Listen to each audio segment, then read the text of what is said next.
Hello there, I'm Llama. Welcome back to the channel. Today I would like to discuss with you a couple of different topics, from how to unlock guns, to weapon kill streak stacking, to some basic controller settings that might make your gameplay a little bit better. Let's get on with the video. So first, how to unlock guns. It might not be apparent to some people because we're used to the old system to where you start on assault rifles and you just unlock assault rifle after assault rifle after assault rifle in that class. Well, the way this one works is with the receivers. So when you're in your gun class, you would notice down here on the required, it's the receiver. And you can open that receiver up and see the different receivers there are and even equip them in this menu. But to get to the unlocks themselves, when on the gun, either here on this screen or in the gunsmith itself, you can hit the touchpad on your PlayStation 4 or 5 controller, and this will open up the gun platform tree. And from here, you can see what guns unlock what attachments, and at what level they unlock what receiver to move you on to the next. And you have to use one gun to unlock the next gun, to unlock the next gun, and so forth. And this is the same for any gun in any category that share a receiver base. Not all do. And to see this on any particular gun that you may want to unlock, all you have to do is go to said gun, like say in the SMGs you wanted the 7.4U, or I mean the 9K or the Minibach, which a lot of people are going after.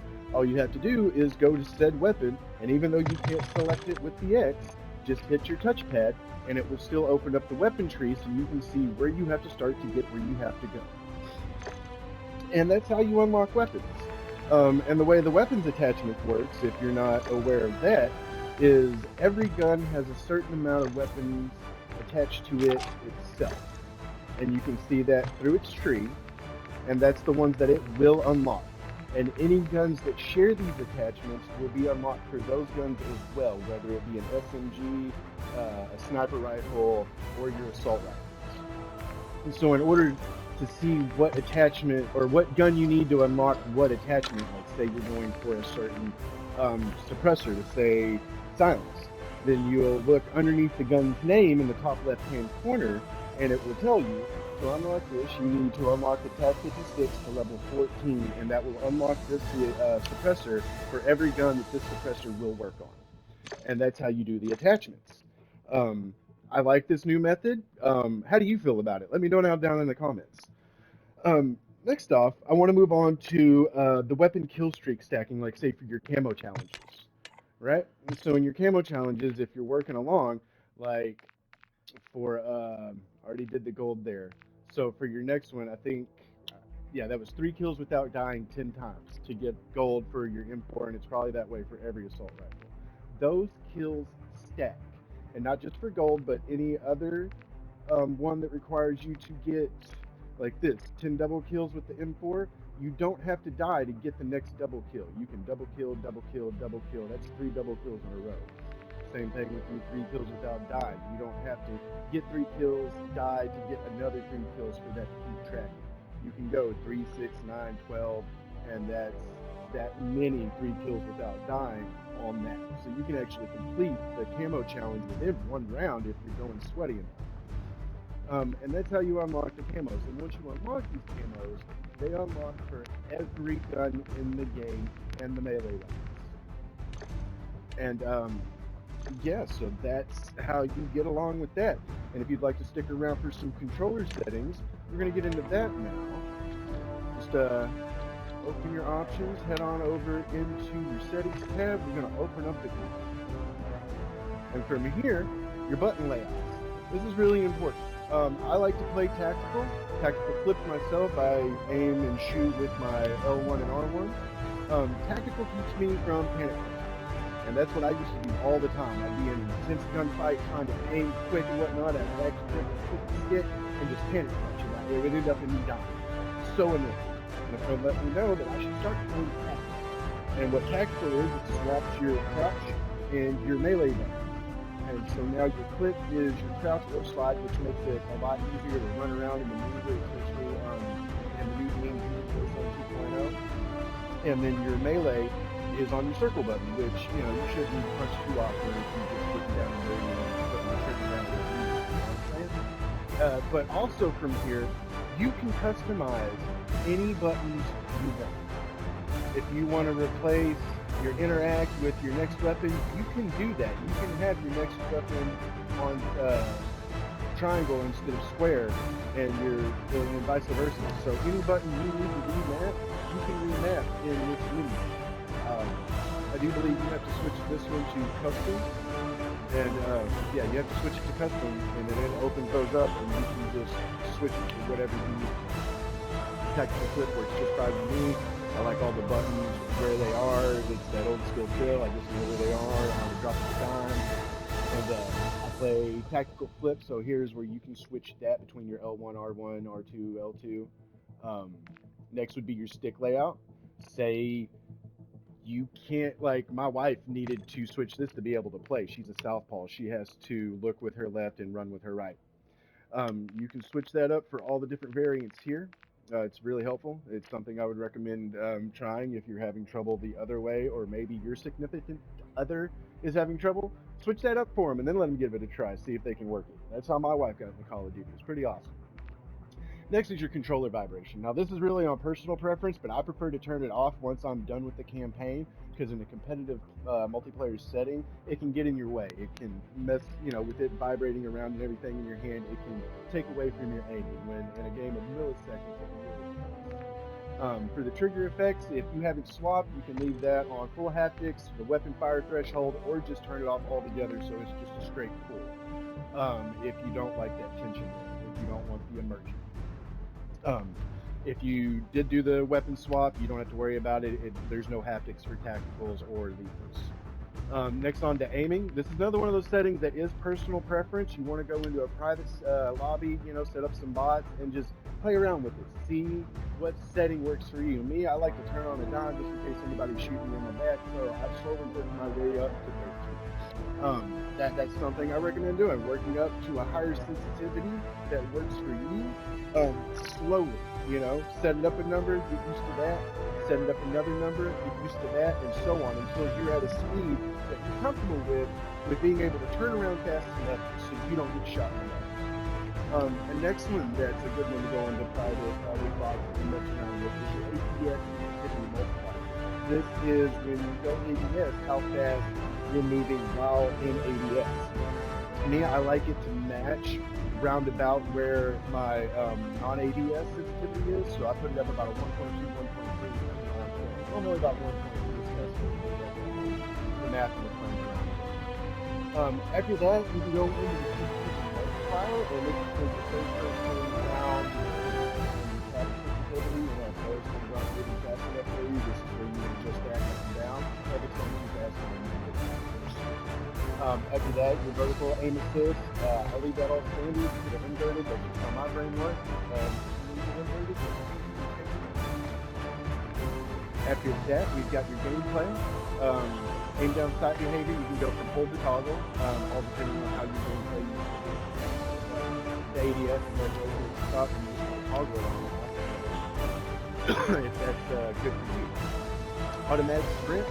I like to leave this on automatic sprint and not attack sprint. I find that it hurts shotguns when trying to shoot in a close quarter scenario and you're trying to maneuver as well. If you have it on tac sprint, it'll throw your gun up and prevent it from firing, unlike an assault rifle or SMG. We also have a tab in the interactive menu or it's in the advanced menu that allows you to one-tap sprint that works perfect with this. I'll show you that here in a minute. Everything else I pretty much left default except for the interact reload. I put that on prioritize reload so I can tap to reload and hold to interact if both are available at the same time. You can put that on prioritize interact if you rather tap to interact and hold to reload. I don't recommend the other two because it can mess you up if you're in a situation. It's just, I would go with one of the bottom two, the prioritize. Armor plate behavior, go ahead and apply all. When you hold that triangle down, you just want it to replace every plate that you lost, whether you're playing Ground War, Invasion, or Wind War Zone, and DMZ drop. Alright, now we're going to R1 over to your Advanced tab. Of course you want the target assist on. Don't put yourself at a disadvantage. I mean, unless you're just super sweaty DC man, go for it. Send me video of that. I'll put it in the clips. In the Warzone highlight series. Not Warzone highlight series, but I was thinking about Warzone. I think we should figure out. But the Modern Warfare 2 highlight series. Send me some clips. I'll put it in with mine. We'll get a series going. Aim assist type, I leave that at default right now. If you don't like it dragging at distance, if another player comes in, you can put it on precision and that's some people prefer the old school Black Ops aim assist, and if so, you can change that, get that on. Aim response curve type, I recommend dynamic. It speeds up or slows down your aim by how you move your analog stick, whether you're moving it faster or slower, the dynamic range will respond to that. Linear, aim stick maps direct aim rate, so that is, it's just one speed. However you do that. Standard goes on a weird kind of curve. I don't know the exact science of it, but I do know dynamic is the way to go. Default. Your ADS instant transitioning time, you might want to put that in instant because that will after zoom, so that way when your ADS is so fast anyway, you want that speed to stay protected. After that, you can do plus 2 zooms for each zoom level.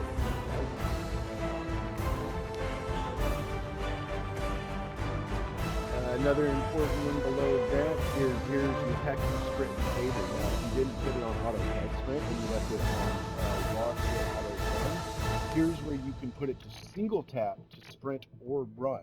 And so you don't have to double tap it. It takes all that wear and tear off your controller by at least a tap, right? We all want that. It's $70 controllers, am I right?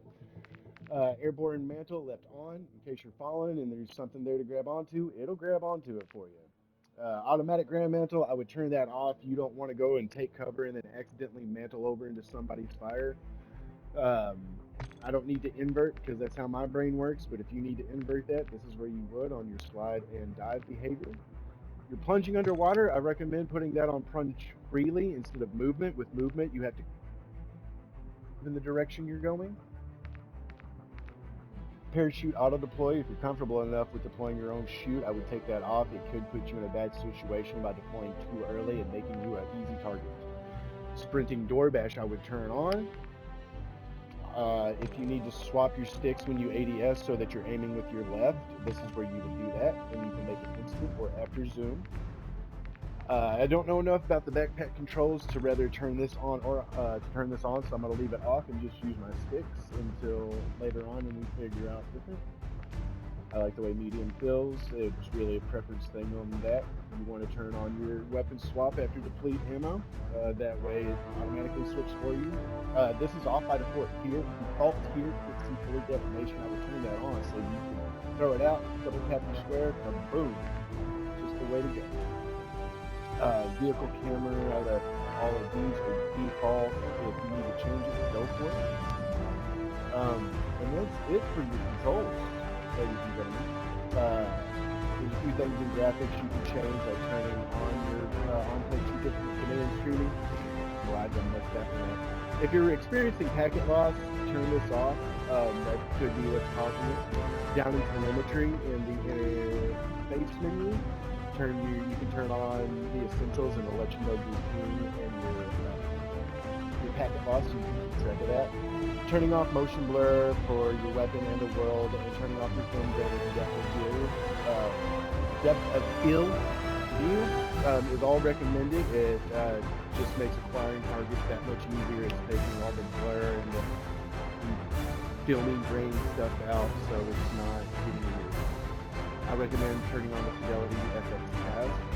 It leads to a 50. Of 100 be a little too bright, but 50 is just about right. It will definitely help you smear up the edges and help you see headshots. Field of view is really a personal preference. I like mine around 100 because at 120, it will become a little harder to see. I'm a whole blind. Third person field of view, I changed that one up. It's definitely personal preference. Here's a good one though. There's default spectating camera. If you don't like that over the shoulder view, which they call the hammer cam, go with the game perspective. It's what we're all used to, so you can see what they're seeing, what they're aiming at, and it also helps you see if somebody may or may not be cheating, so you can use the report function and report them. In the interface menu, I'll go ahead and scroll down to what I was talking about in telemetry, and here you can pick and choose what you want to turn on. I like all three of the essentials. It's where you're going to be able to see your packet loss on screen and keep up with that. And I think that does it for the tips and tricks and whatnot for today. If you liked the video, please leave a like. A subscribe really helps. And if you found anything interesting or helpful, let me know down in the comments. What else do you need help with? What videos would you like to see? Let's have a discussion. Until then, Mama out.